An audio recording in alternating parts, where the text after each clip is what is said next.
Kelinga azob berib, ruhiy tayzib o'tkazayotgan qaynonalar, bilingki, ruhiy iztirob jismoniy og'riqdan da ko'ra kuchliroq bo'ladi. Bir oilani gulday qizini ezib, o'tmishdagi xotiralaringiz alamini bolangiz tengi bir go'dakdan olib, biz chidaganmiz, o'lmaganmiz. Sen ham shuni ko'rishing kerak. Ha deb ularni hamma o'tmishdagi og'riqlaringizni kelinda ishlatib, yana kamiga men onaman, aytganim bo'ladi deb onalik maqomimizni suiiste'mol qilishligimiz qanchalar to'g'ri.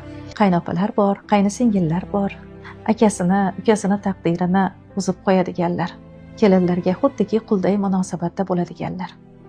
Yaxshi do'stona munosabatda bo'lsangiz nima bo'ladi? Oxirat yo'qmi? O'lmaslikka hujjat olganmisiz? Degin keladi-da. Akangizni, ukangizni hayotiga ketkazgan quvvatingizni, e'tiboringizni o'zingizga ishlating.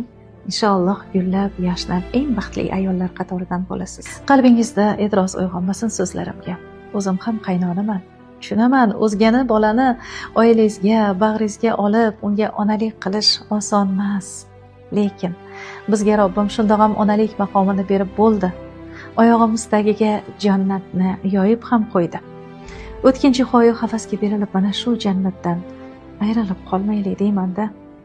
Hozir gap hamma qaynonalar haqida ketmayapti, mehrlilarni ham juda ham ko'pini bilaman.